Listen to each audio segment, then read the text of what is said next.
Afortunadamente aún existen lugares poco conocidos donde todavía reina una naturaleza endémica.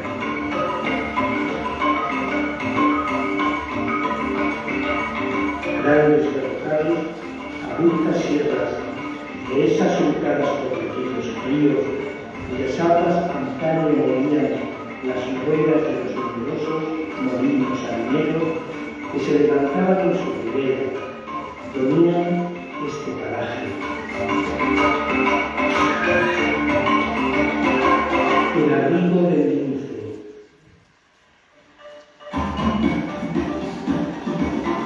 David Prado es un inquieto amante y estudioso de la fauna salvaje que habita las zonas más agrestes y mejor conservadas en las cercanías de la ciudad.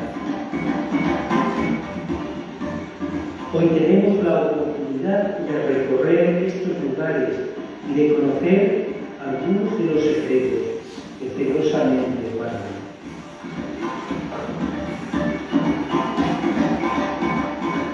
A nuestro paso nos sorprendió un chotacabras, un ave de hábitos nocturnos que pasa los inviernos en África.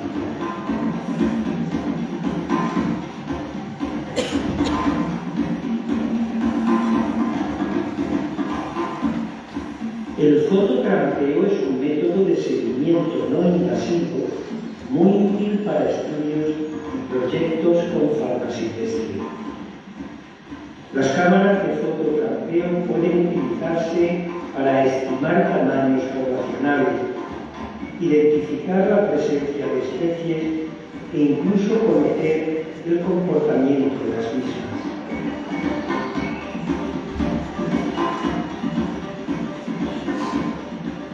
Es importante conocer la biología y ecología de las especies a estudiar, así como realizar un esfuerzo previo de rastreo para perfeccionar la colocación de las cámaras y evitar molestias innecesarias a los animales. Huellas, excrementos, restos de alimentación y otros rastros nos dan una información muy valiosa a la hora de diseñar un buen proyecto de fototrampeo.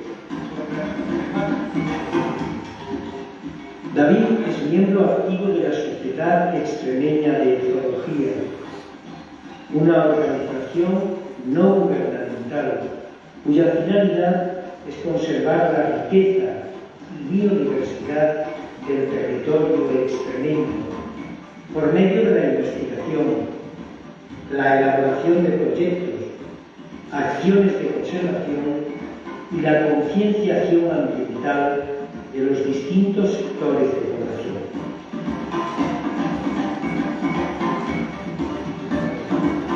Estas son algunas de las especies que tienen aquí su hogar.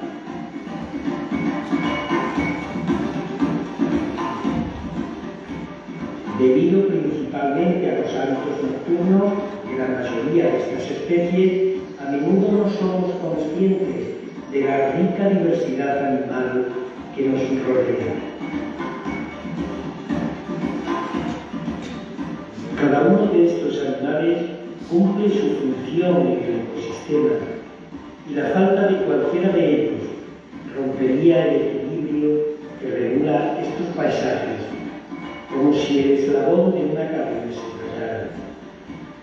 Por eso son tan importantes estos estudios y no es posible la conservación de estas especies si no disponemos de un conocimiento real y científico de ellas. Conservemos entre todos esta riqueza como el tesoro que es y respetemos toda vida por insignificante que nos pueda parecer.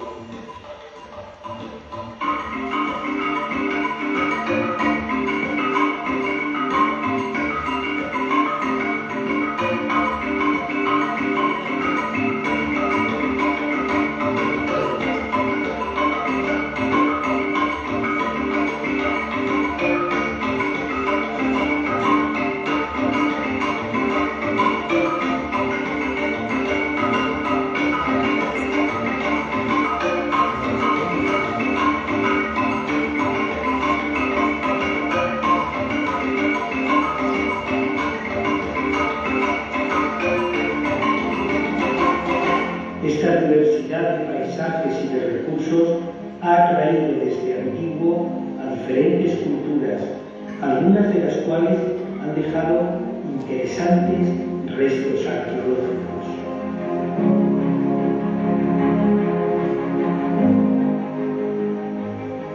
Altares rupestres y sobre todo un pequeño grupo de pinturas esquemáticas y prácticamente desconocidas son algunos de ellos. Las pinturas rupestres del abrigo del lince, llamado así por la suelta de dos animales de esta especie en las cercanías de la finca donde se halla enclavado, tienen la particularidad de que están pintadas sobre granito. A esta circunstancia tan poco habitual hay que unir lo singular del conjunto, pues la fuerte erosión que ha sufrido el bolo granítico que sirve de soporte ha provocado la formación de oquedades llamadas tazones por los geólogos, en cuyo interior se encuentran los antropomorfos esquematizados que aparecen en las siguientes imágenes. Los esquemas de dicho abrigo que han llegado a nuestros días representan a dos antropomorfos de mediano tamaño.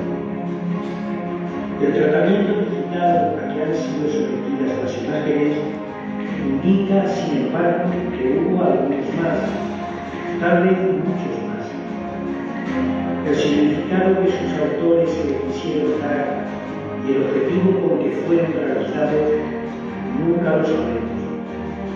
Sin embargo, es tentador pensar, dada la existencia de un esquema en cada hueco de la vecina, estamos ante un altar rupestre, ante el cual tal vez se celebraban distintos tipos de ceremonias religiosas.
Del segundo ciclo de conferencias Ciudad de Don Benito, titulada Pinturas rupestres en el término de Don Benito, que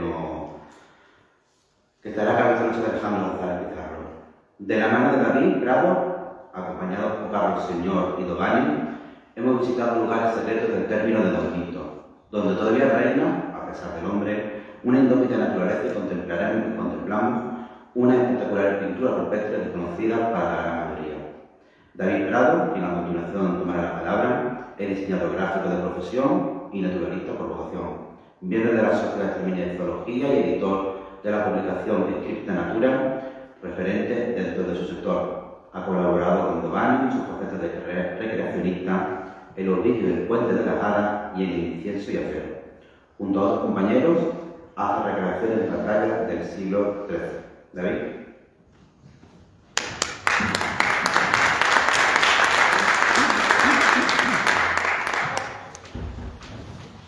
Buenas, soy David, de la Sociedad Extremeña de Zoología, donde nos dedicamos al estudio y conservación de la fauna silvestre.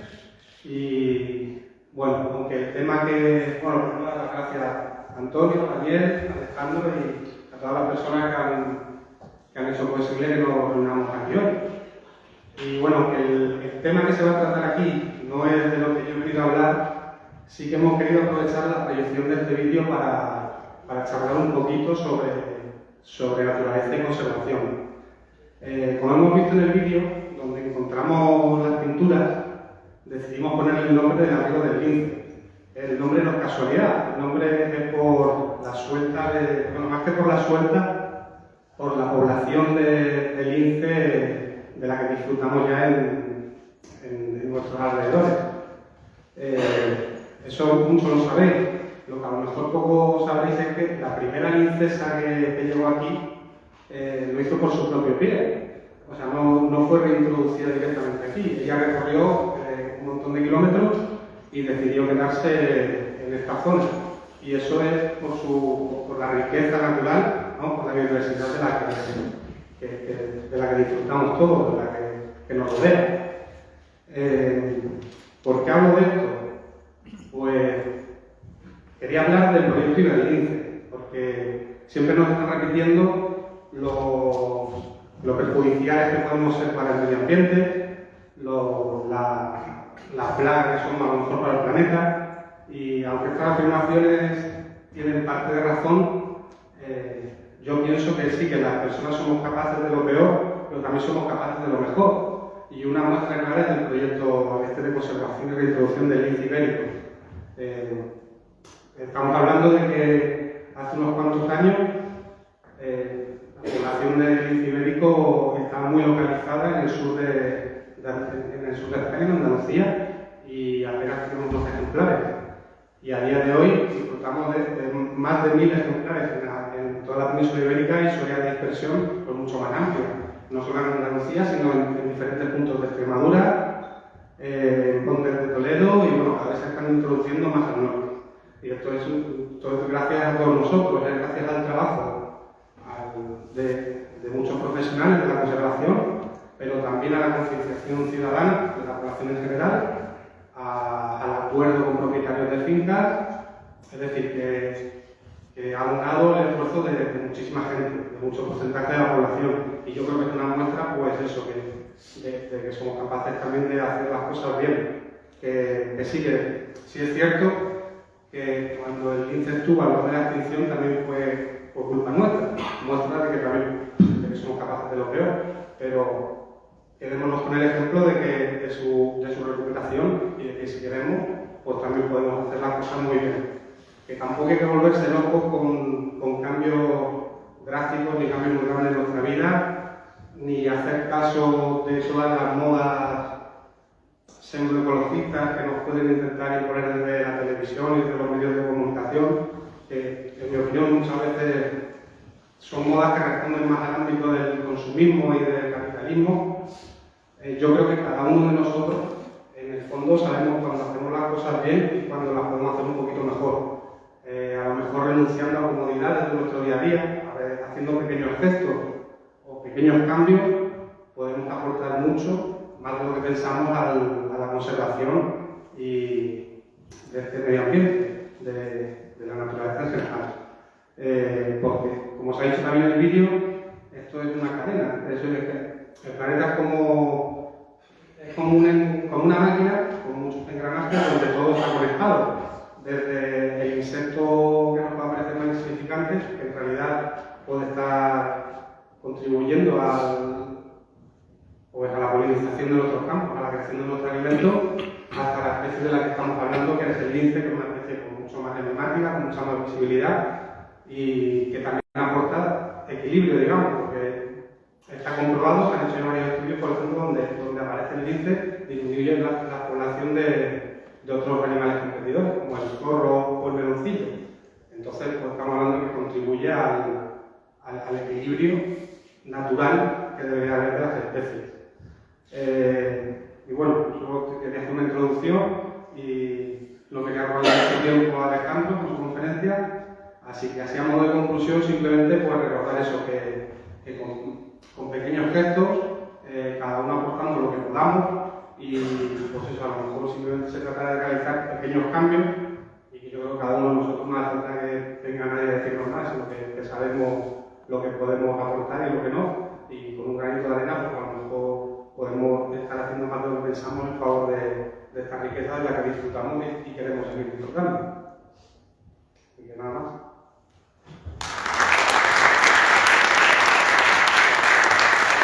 Muchas gracias.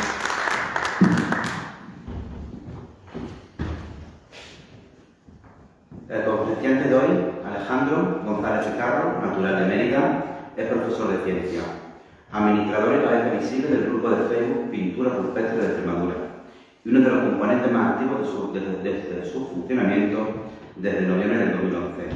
En este grupo, con más de 1000 miembros, participan entusiastas seguidores del patrimonio rupestre de la región extremeña. Además, es un gran entendido y conocedor de las pinturas esquemáticas de la provincia de Badajoz. También coautor del blog 100 años de Henry Breuil en Extremadura, donde recoge los abrigos que en el territorio extremeño visitó el abate y arqueólogo francés Henry Breuil durante una de sus campañas. También ha participado en algunos estudios de arte rupestre y ha aparecido en el programa de Canal Extremadura Televisión El Lince con Botas 3.0, hablando del centenario de la visita de Henry Breuil en Extremadura, el padre de la arqueología moderna. Sin más, cedo la palabra a Alejandro.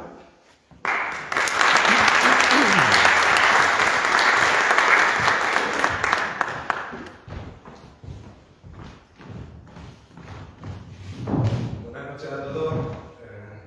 Quería agradecer a Daniel y a Antonio de Torre Susa por haberme invitado a venir y sobre todo a todos ustedes por venir un jueves a estas horas y con un Real Madrid y Barcelona. Es que se va bien.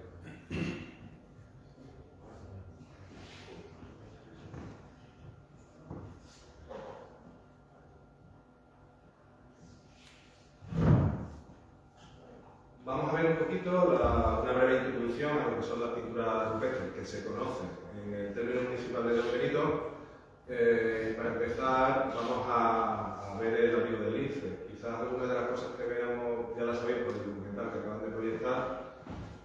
Y el contenido que vamos a tener, vamos a ver primero un poquito el medio físico en el cual se encuentra, el descubrimiento, cómo se realizó, una pequeña descripción del abrigo y bueno, es que nos vamos a ver cronología, pigmento, o si tiene alguna particularidad.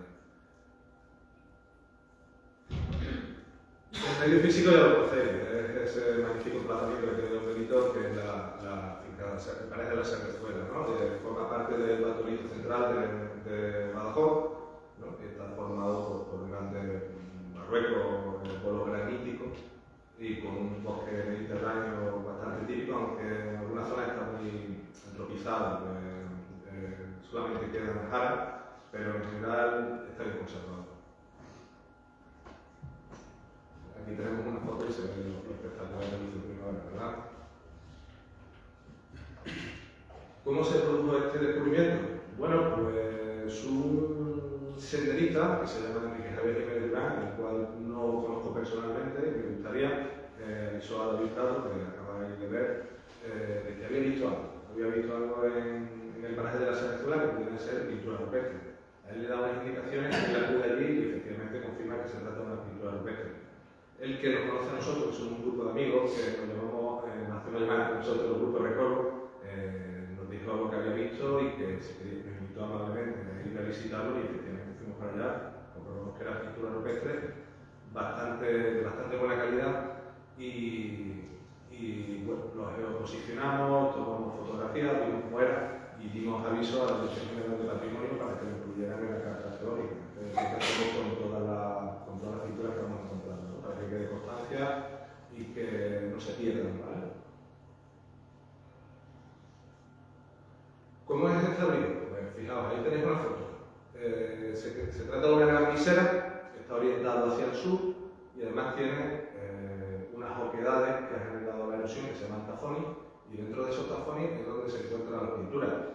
La verdad es que es una suerte de coincidencia la que se da en este abrigo. Primero que estén orientados hacia el sur, que protege de las humedades que vienen del norte, que tenga esa gran visera, que protege de la lluvia y encontrarse dentro de los tafones incluso más, ¿no? Se encuentran protegidos. Una vez me dio una amiga al árbol y me dijo que le parecía un gran retablo barroco. La verdad es que en cierto modo así parece. Ahora cuando lo veamos veréis cómo es la disposición de las pedales y de las figuras. Pero antes de empezar me gustaría hacer una pequeña reflexión. Si yo le preguntase a cualquier persona cuál de estos dos cuadros es mejor, me diría que no tiene mucho sentido la pregunta. diría, bueno, pues a mí me gusta más este o me gusta más el otro, pero no puedo decir que uno es mejor y otro es peor, simplemente son dos cuadros distintos, de dos estilos distintos y totalmente maravillosos los dos cuadros, ¿no? La Redención de Breda y el Guernica en Picasso, ¿no? Si yo le preguntase a alguien que cuál de estas dos pinturas rupestres es mejor, tenemos arriba los bisontes de Altamira y debajo tenemos dos zoomorfos de Carlito, creo que son. Seguramente diría que es mejor los bisontes de Altamira, cuando realmente no lo tenemos que ver de esa forma. Lo digo porque cuando visitamos arte rupestre esquemático, que es el que tenemos en Extremadura mayormente, casi todo es arte rupestre esquemático, muchas veces cuando las personas van a ver pinturas rupestres van con unas expectativas falsas, piensan que van a ver los bisontes de Altamira y cuando ven lo que realmente es nuestro arte rupestre se llevan una decepción. Esos son 4 rayas, eso lo has hecho tú con el ordenador, basado en hechos reales, lo que estoy comentando. Entonces, tenemos que entenderlo no como algo mejor o peor, sino simplemente entenderlo como lo que es el arte rupestre esquemático. La persona que hizo esos bisontes de Altamira, una persona del Paleolítico, hace muchos miles de años, que no tenía todavía la capacidad de adaptación, que sí tenía el que dibujó esos dos zoomorfos debajo. Es decir, que la persona que pintó esos bisontes pensaba en un bisonte y si lo quería representar tenía que representar un bisonte. El de abajo, si pensaba en una cabra, podía representar un símbolo que representase a la cabra. No tenía por qué representar a la cabra en sí mismo, ¿no? Igual que nosotros cuando queremos representar el número 8, hacemos un círculo, no hacemos 8 barras como se hacía al principio cuando nació las numeraciones. Hemos evolucionado en ese sentido, ¿no? Y también el hombre primitivo evoluciona también en su forma de representar el entorno que tiene. Este es el abrigo, vemos aquí los 4 tajones, son de esas 4 quedades, uno más grande que el otro, uno más grande que los otros 3 y se encuentran, como decimos, en la visera y bastante bien protegidos. Dentro de los 4 tajones hay pinturas en distintos grados de conservación, la conservación la verdad es que es bastante desigual, pero los 4 tienen. Este sería el panel del primer tafón, es el más extenso y el que tiene más figuras. Comentaros primero que este no es el color real. Esto es un color modificado, que se trata de un programa informático que se llama DIESTRES, que lo diseñó un matemático que se llama John Harman y lo que hace es que te hace un estudio estadístico de cuál es la componente de un determinado color, en este caso rojo, respecto al resto. Lo que pasa un determinado umbral trae hacia adelante y lo que se queda por detrás lo envía para atrás con color de frío, de manera que ha supuesto una revolución y nos permite ver, aunque estas pinturas en general se ven bastante bien, pero nos permite ver cosas que antes ni soñábamos, es decir, ver detalles y cosas que nunca habíamos podido ver con anterioridad, ni siquiera con filtros de Photoshop. ¿Vale? Entonces lo que vemos es que aquí hay al menos 6 antropomorfos y son todos de una tipología muy parecida, son todos masculinos, están sexuados. Si nos fijamos, no sé si tenemos razón. No, en la presentación no tenemos razón. Pero si nos fijamos en el que se encuentra más a la izquierda, que vemos simplemente un semicírculo mirando hacia abajo, esos son las dos extremidades inferiores de un antropomorfo. Vemos un poquito más a la derecha otro antropomorfo, parece como si estuviera de lado o tuviera algo debajo del brazo, ¿verdad? Pero realmente no es eso, es que se ha perdido parte del pigmento, pero lo que parece que tiene debajo del brazo es una extremidad y lo que tiene en medio que parece una pierna es el falo. Vemos que sale otra línea justo al lado, que es otro antropomorfo que está bastante perdido, seguramente el brazo, y el del medio, el central se ve bastante bien, y si lo será natural llama bastante la atención. También antropomorfo de tipo ancoriforme, se llama ancoriforme porque las extremidades parecen anclas, ¿verdad? Y con el falo bastante señalado, ¿verdad? Y vemos a su derecha otro más y a su derecha bastante perdido otro más. Encima del antropomorfo principal se ve una raya con 2 líneas hacia arriba y otra hacia abajo, la cual está perdida, pero yo en mi experiencia pensaría que ahí hicieron un zoomorfo. Es decir, que veríamos el tronco, piernas y cuerpo. ¿Vale? Y este es un panel bastante vistoso cuando se vea al natural. El segundo panel, como veis, no se ve prácticamente nada, está totalmente perdido. Se ve el resto de los pigmentos que hubo, pero ni siquiera podemos hacernos una idea de lo que fue. Yo apostaría que seguramente sería, siguiendo la temática de todo el abrigo, pues, antropomorfo. El tercer tafón sí que se ve bastante bien. También hay un antropomorfo de tipo ancoriforme, también masculino, así con el falo bastante marcado y que se ve bastante bien, tanto en la natural como aquí en la foto que estamos viendo tratada. Y el cuarto tafón lo que tiene, se ve simplemente es una zona. Se ve pigmento difuminado, para hacer una idea, esa pigmento difuminado en forma de semicírculo y tal, pinta que fuera otro antropomorfo que había ahí en ese tafón en concreto. Aunque pueda parecer un poquillo de autista, porque 4 tafones y 2 de ellos están prácticamente perdidos, realmente están bastante bien. Los que se conservan bastante bien y en buen estado. ¿Qué cronología tiene? Bueno, pues realmente, quizás no se haga una prueba de radiocarbono o algún resto orgánico, todo sería vinculable, pero si seguimos la tipología que tiene, seguramente se trate del calcolítico temprano o incluso podría llegar a ser, a rozar el neolítico. ¿Y por qué digo esto? Porque al principio, cuando nace el arte rupestre, las figuras son de gran formato, son bastante grandes, superan los 10 centímetros. Conforme va avanzando el tiempo se van miniaturizando y van siendo más pequeñitas. Y estas son bastante grandes y son de trazo grueso, un trazo de 8 con el dedo, no está hecho a pincel y además superando 1 centímetro de grosor. Y este cumple esa característica. De hecho, había una diapositiva anterior donde se veía a David. Mirad, veis a David con una escala, tiene una escala Eiffel al lado, la tiene sujeta con la mano izquierda. Esa escala mide 10 centímetros, o sea que hacemos cuenta de la longitud que tiene la figura, por lo menos 20 centímetros. Es una figura bastante grande, un formato bastante grande. Eso nos hace sospechar que se pertenezca al calcolítico. Al principio la figura en el neolítico y en el calcolítico las figuras son todas iguales. Una sociedad tribal, todas las personas iguales y las figuras se ven todas iguales. Conforme va avanzando el tiempo se empiezan a formar las clases sociales, se empieza a jerarquizar también los notas de escritura. Vemos más grandes, otras pequeñitas, uno que tiene adornos, otros no tienen adornos, otro incluso que tiene agarrado una cuerda a otro, ya empieza a ver las clases sociales, que tiene al jefe, al perro, al chamán, ya no es tan comunal, ¿no? Esa sociedad. Y se nota la pintura. Las pinturas corresponden a eso.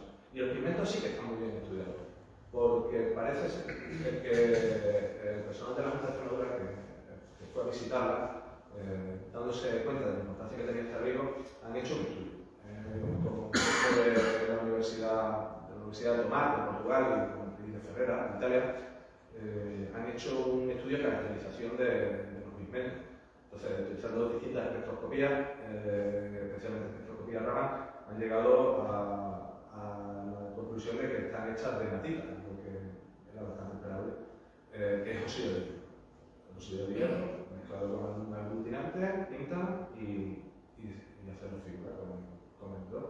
Por encima se ha formado una capa de sales oxalato que protegen la figura, eso es una suerte, la mayoría de las pinturas rupestres tienen esa capa y por eso se han conservado. Si estuvieran directamente puestos a la intemperie, habrían durado bastante menos. Claro, estamos hablando del calcolítico, estos son entre 5.000 y 6.000 años, si no son más antiguas. O sea, es mucho tiempo para estar en la intemperie. Esas capas de oxalato las protegen. Y por encima, estos sismos se han formado algunos nódulos de yeso, de tamaño microscópico, pero le dan como un aspecto blanquecino en algunos casos. De hecho, esta fotografía por microscopio electrónico se ve, que está sacada del artículo que publicado este equipo de la Junta de Extremadura junto con la Universidad de Tomás y Ferrera. Vemos ahí los nódulos perfectamente de yeso. De hecho, algunas tiendas que compran minerales podéis ver esto mismo, pero es grande. Tened en cuenta que esa foto tiene una escala de 25 micrómetros, es decir, es realmente pequeño lo que estamos viendo. Si hubiera una bacteria por ahí, la veríamos también.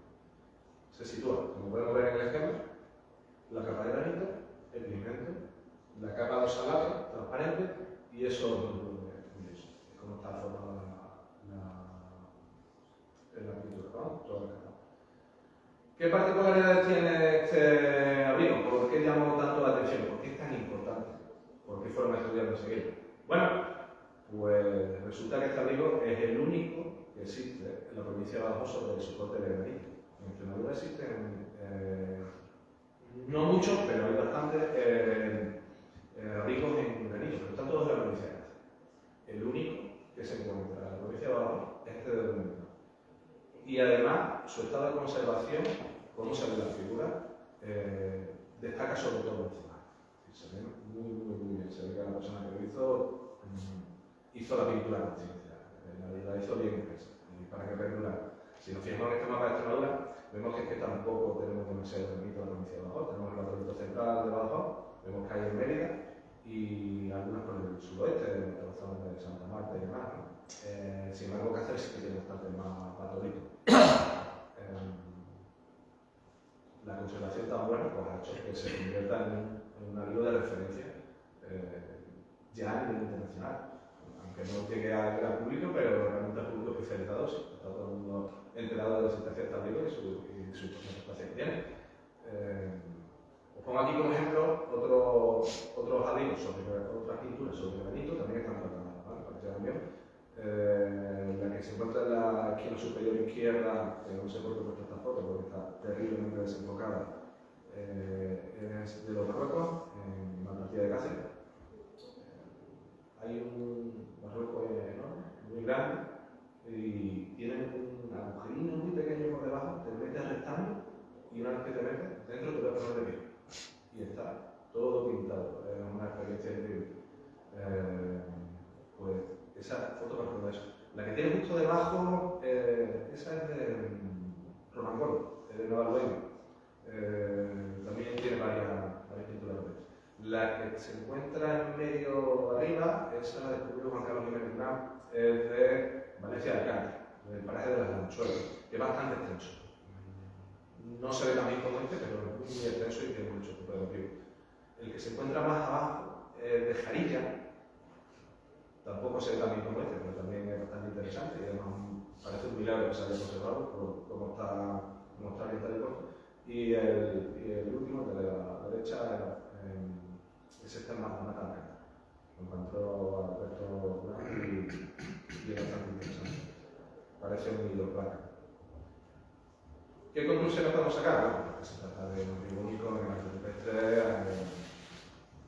por su buena conservación, por la tipología que tiene. Existen cientos de abrigos de arte rupestre de la provincia de Badajoz, no es el único que existe en granito, está muy bien conservado. Y desde mi punto de vista, además tiene una particularidad que lo hace muy atractivo en otro sentido. Y es que hay abrigos increíbles con pinturas rupestres en todo el territorio de la provincia de Badajoz, pero también fincas privadas. Y no se puede visitar, o si lo visitan, los ayuntamientos no pueden hacer nada, no lo pueden acondicionar, no lo pueden preparar, pero la Serrezuela, si no me equivoco, es una finca municipal. Por lo tanto, se podría hacer visitable, es un atractivo turístico para los bonitos. Es decir, un paraje como la Serrezuela, por la vegetación que tiene tumbas antropomorfas, tiene lagartos rupestres, tiene peñas sacras, altares, pinturas rupestres. Yo creo que muy explotado sería un segundo Marruecos de Extremadura, ¿vale? Sin el Museo Porcel, pero sería un sitio muy importante. Bueno, yo dejo ahí la idea. Y bueno, entonces ya está, se acabó los abrigos de Don Benito, porque este es el único de la Serrezuela. Pues no, el término municipal de Don Benito es extensísimo. Y parte de la Sierra de la Lapa es de Don Benito. Y en la Sierra de la Lapa hay altos. Estoy pasando un poquillo de tiempo, voy a ir más rápido. Simplemente comentaros que el soporte de otro ya no es granito, es cuarcita. La cuarcita es una piedra mucho más dura, mucho más resistente, ¿no? Cuando el macizo ibérico estaba todavía debajo del océano, solamente había algunas islas, de hecho la playa estaba grande, con caniconchas y bambos. Esta parte estaba debajo del mar. Claro, era un mar muy somero y habéis visto la arena de playa, ¿no? Su textura, parece cristalitos, ¿no? De hecho, son silicatos. Bueno, pues una vez que ya energía la tierra y quedaron debajo de las tierras sedimentarias, pues el calor y la presión hicieron que se compactaran y dieran esta piedra tan dura como es la cuarcita. Pues ya con los plegamientos, toda la parte sedimentaria fue arrastrada, pero la cuarcita es mucha cuarcita.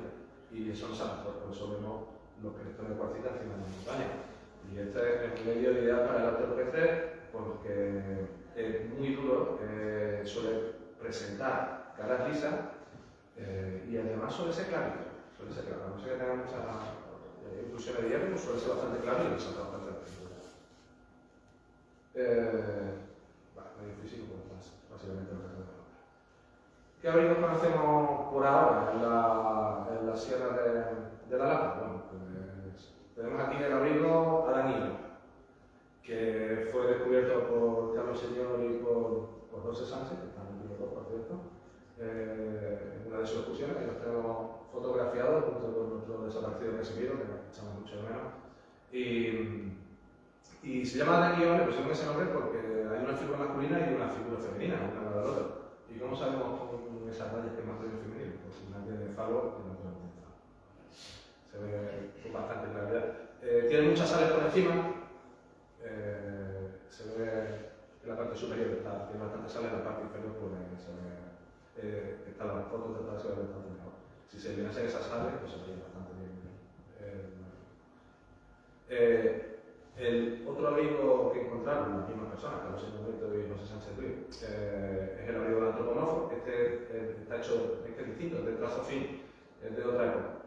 Está hecho de trazo fino, está hecho sobre esa pared, es una suerte que exista porque si os fijáis los estratos en el abrigo que se encuentran están prácticamente están horizontales, no están verticales, por lo tanto no muestran muchas caras en las cuales lisas, en las cuales pintar, pero ahí está, hubo un cubo y tal. Y seguramente haya más por la zona, porque una de las máximas que tenemos es que donde hay uno y dos, y suele suceder, ¿no? Sería cuestión de echarle un vistacillo.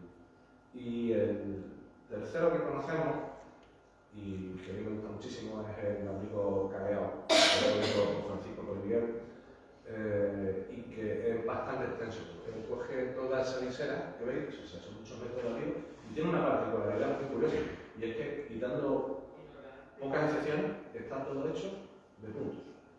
Que son digitaciones hechas con el dedo. Vamos a ver algunas fotillos de cómo son estos puntos. Fijaos la primera, arriba como la foto al natural y abajo como la foto tratada. Fijaos en la foto al natural que se ve bastante bien, es decir, que incluso no había falta de intentar la foto. Es decir, que el pigmento, además un rojo muy bonito, bastante llamativo, y si fijáis son todas digitaciones, exceptuando el último. Ese es el único que no se ve. Se ve que ha sufrido algún fuego en algún momento, porque son muchos milenios que habrá sufrido mucho fuego, y la cuarcita tiene que con cambios de temperatura se estalla, y vemos que está estallado. Pero nos permite ver que era lo que llaman un pectiniforme, porque tiene forma de pez. Veis una barra arriba, las dos rayas hacia abajo. Pero seguramente quisieran representar zoomorfos, es decir, animales en movimiento, por eso les ponen muchas patas, ¿no? Como cuando veis los cómics que ponen a alguien corriendo y le ponen muchas piernas, ¿no? Y la raya cinética, algo así similar, ¿no? Vemos que van formando figuras. Muchas veces cuando encontramos los puntos pensamos que son sistemas de contabilidad, donde van contando distintas cosas, pero esta no es el caso. Tienen una función puramente estética. Van formando figuras, veis que este de medio hace una pequeña espiral, el primero va haciendo unas curvas bastante sinuosas, este de aquí parece una cometa, siguiendo pareados, veis que bien se ven. Fijaos en la fotosíntesis del medio, que se ven bastante bien. Y el que más llama la atención de todo es este. Parece un patito, ¿verdad? No creo que quisieran hacer patitos, no sé qué quisieran hacer. Pero primero hicieron un contorno con puntos y lo rellenaron por dentro. Aquí vemos un calco que hemos hecho de la figura y es bastante grande y bastante llamativo. No es el único que hay en Extremadura, pero no único. No es algo que se ve con bastante habitualidad. Además, un abrigo de esta extensión, y además con una sola técnica, una sola temática, es muy curioso. ¿Qué conclusiones podemos sacar? Bueno, que tienen la Sierra de la Lapa, esta sierra cortita tiene un gran potencial. potencial para encontrar arte temático. Hace que falta una mayor protección de la zona para dar con todo lo que tiene, pero seguramente tenga bastante. Si nos fijamos en este mapa, cada chincheta que veis es una viga con arte temático. Vemos el núcleo de la zona de Mérida, que se ve bastante extenso, y aunque no se ve en la imagen, hacia el este estaría el núcleo de La Serena. Y antes se pensaban que eran núcleos aislados, pero de repente vamos encontrando, y vamos rellenando la zona del medio. Es que no hay ningún motivo para pensar por qué iba a haber pinturas en un sitio, en otro, y no iba a haber en la zona de conexión medio. Y realmente sí que la hay, se está demostrando que sí que la hay. Vemos a Don Benito en el recuadro naranja, vemos el abrigo que está en la Serrezuela, en el círculo amarillo superior, y vemos los tres que hay en la Sierra de la Lapa, en el círculo amarillo inferior.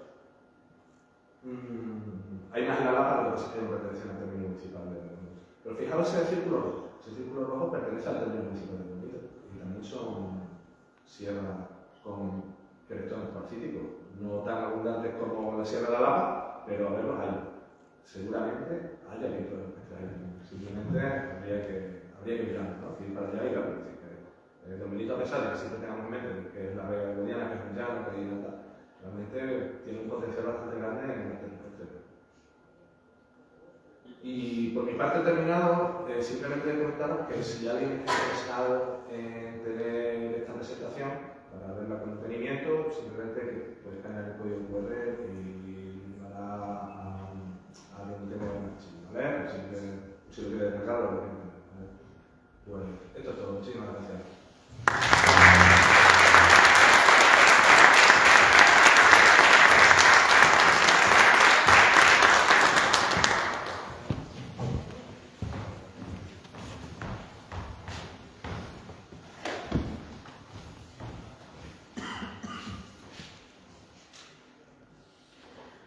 Extremadura es un alumno que cuando se conoce no deja indiferente a casi nadie y siempre sorprende por ser una gran desconocida. Es una fuente inagotable de restos de un remoto pasado humano. Los hombres de ese tiempo quedaron constancia de costumbres ancestrales y de una época oscura cuyos recuerdos se pierden en la noche de los tiempos. Son muchas las pinturas que se conservan sobre las paredes de grutas y abrigos, muchas de ellas inéditas hasta ahora, testigos silenciosos de nuestra historia, como las que veremos en el siguiente vídeo, proyectado el 19 de marzo de 2019 en Firenze Art Film, Festival Internacional del Cinema di Archeologia Arte Ambiente, de Florencia, en Italia. Antes del vídeo, el cantautor italiano Daniele Moraca, quien realizó el doblaje al italiano del vídeo que veremos a continuación, nos ha querido mandar un saludo. Decirle que Moraca es un músico y compositor que vive entre Cosenza y Pavía, cantautor de larga trayectoria, docente e investigador en la estela de la milenaria tradición de los cuentistas. Su obra narra las emociones y tensiones que acompañan el camino de un hombre. Desde hace algunos años promueve la composición de canciones italianas en el extranjero, a través de lecciones de concierto y de interpretación de sus letras en el idioma nacional de los países donde el propio compositor actúa. Textos o guitarra que traen consigo historia de la vida real, crónicas y leyendas, transformando las narraciones en un patrimonio común.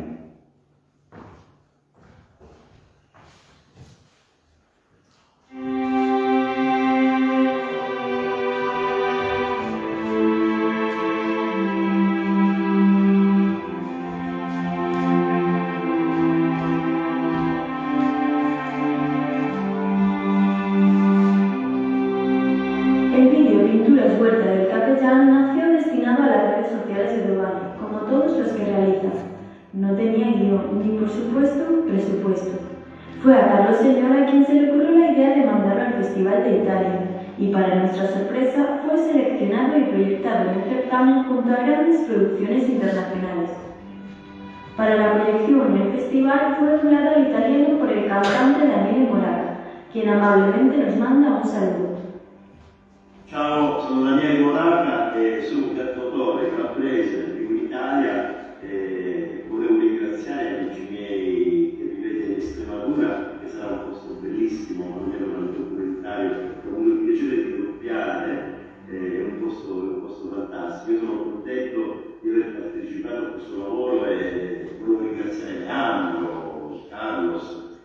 matrimonio per avermi dato questa opportunità. Ovviamente tutto il gruppo di lavoro delle imprese è stato bellissimo, questa bella esperienza che ovviamente ringrazio anche Elena, la mia amica, la regina che viene qui a Cosenza, che mi ha dato mi ha proposto di doppiare questo documentario. Io l'ho accettato immediatamente.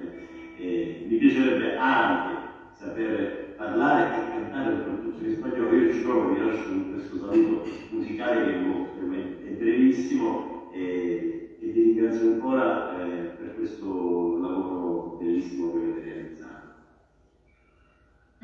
Yo estoy junto a ti, el equilibrio es extraño, esta vez de me vuelve loco de veras. Provarlo. Ciao! Vemos un fragmento de la versión en italiano de Daniele. È una regione che non lascia indifferente nessuno e sorprende sempre, nonostante sia sconosciuta ai più.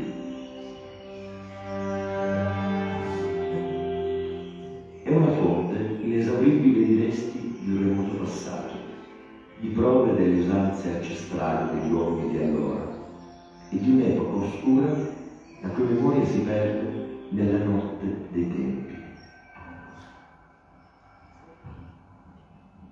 Hoy escucharán la narración en versión original, en castellano, a cargo de Adolfo Sánchez.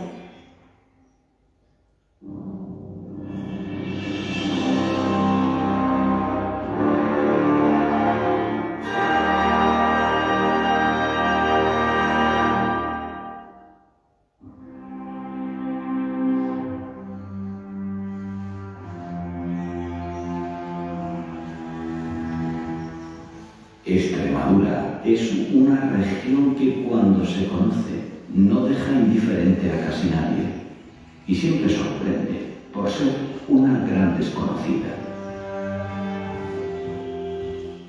Es una fuente inagotable de restos de un remoto pasado humano. Los hombres de ese tiempo quedaron constancia de costumbres ancestrales y de una época oscura cuyo recuerdo se pierde en la noche de los tiempos.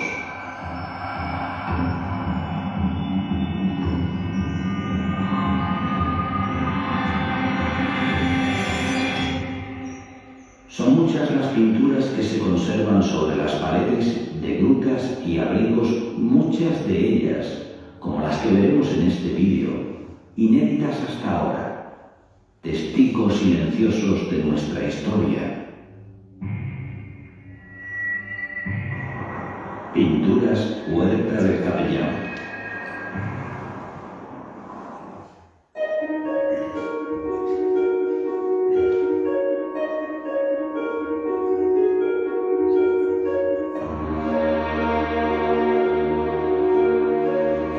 Estamos aquí en la finca Capellán, la historia municipal de Capilla.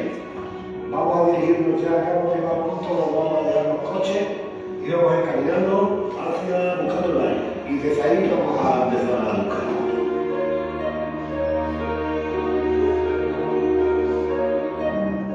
Comenzamos la jornada, tras dejar los coches en las inmediaciones del río Zújar, muy cerca de la ciudad romana de Vilóbriga, en el Cerro del Cabezo.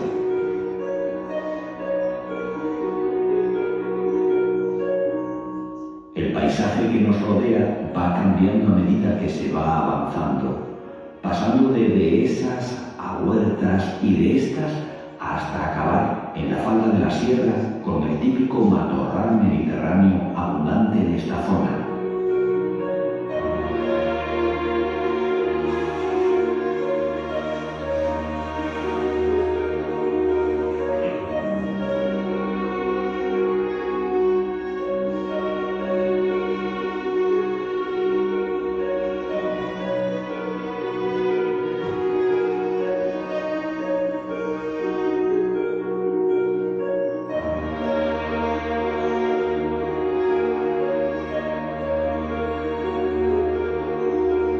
Una vez que pasamos las huertas, nos encontramos de frente con un afloramiento de cuarcita, el cual es presidido por dos cuevas minas que curiosamente son las que contienen las representaciones parietales.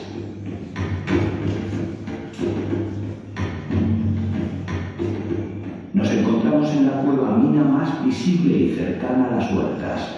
Es de gran tamaño. La podemos dividir en 3 partes. La primera corresponde a la más baja, que a su vez no presenta desnivel. Sus paredes están totalmente quemadas y solamente se pueden apreciar grabados modernos.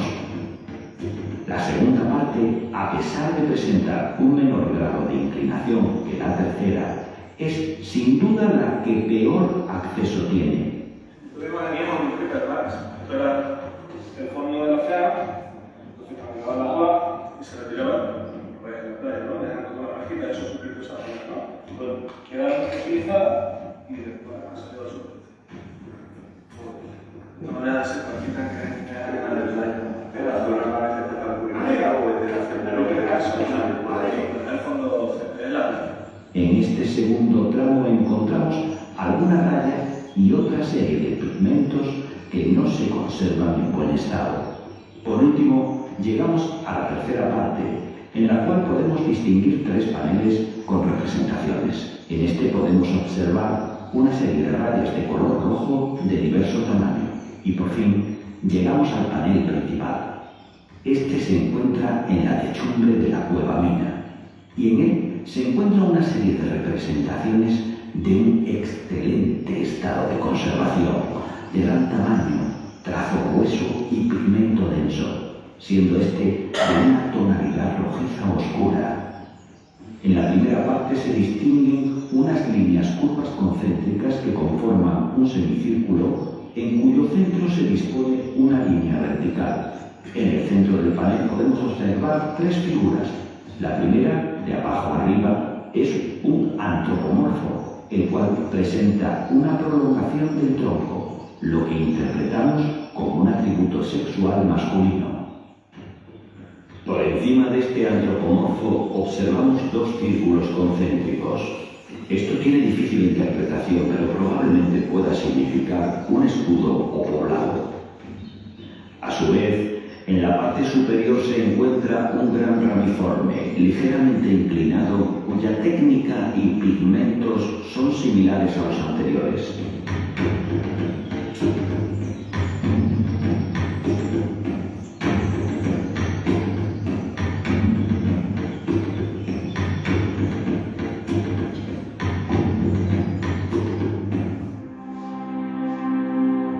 Emprendemos camino hacia la segunda estación, que al igual que la primera se enmarca en un conjunto de extracción minera, concretamente en una cueva mina que posee 2 entradas.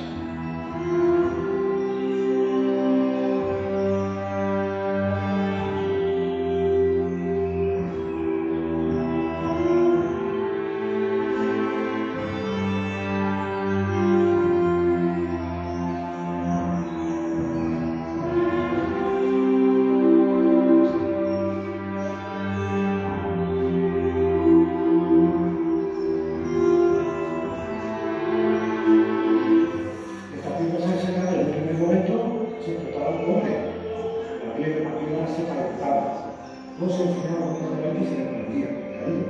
Y la visita de manera. Y con el gobierno incluye. Esto era una explotación minera. Fue una explotación minera. Las representaciones de esta estación son de una calidad extraordinaria, no solo por su conservación, sino también por su temática y técnica.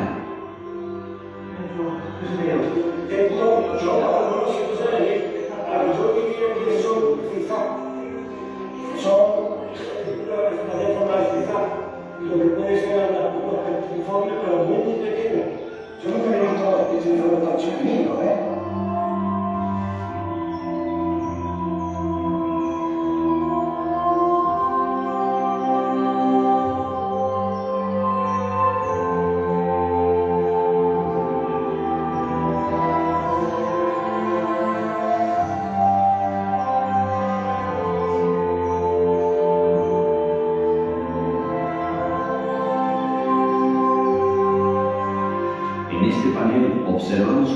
de antropomorfos alineados. Son de trazo medio y se aprecian entre 30 y 35, con la particularidad de ser todos uniformes de tamaño y forma.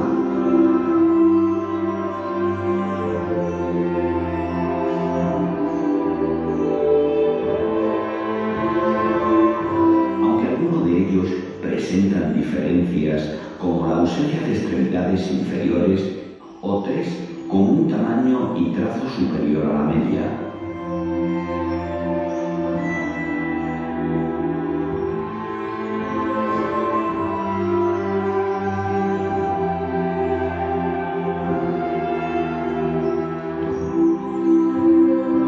En la parte final de la cueva, ya casi en el exterior, junto a la serie de antropomorfos se encuentran tres pectiniformes de técnica similar, pero de diferente tamaño, y sobre ellos se encuentra un ramiforme de trazo muy fino. El color de estas representaciones es rojizo anaranjado.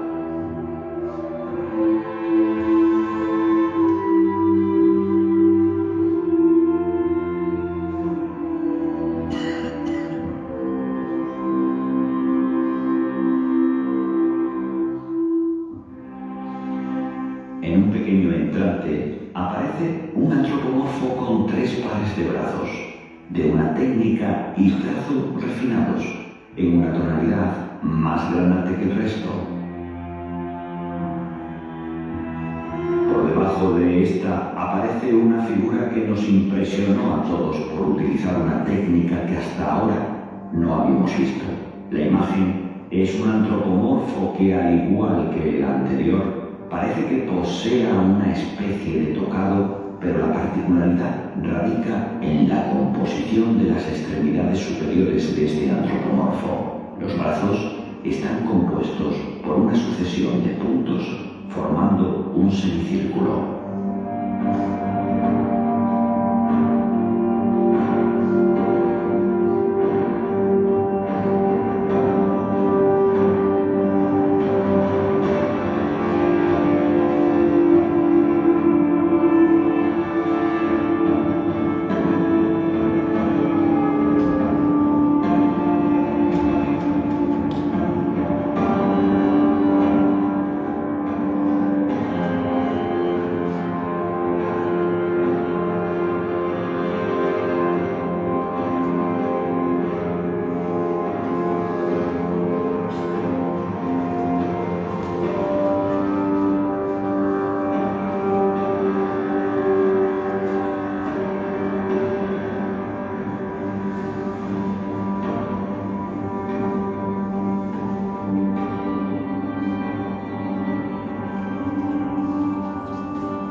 Gracias David, Antonio, Alejandro por vuestra colaboración y gracias a ustedes por su asistencia.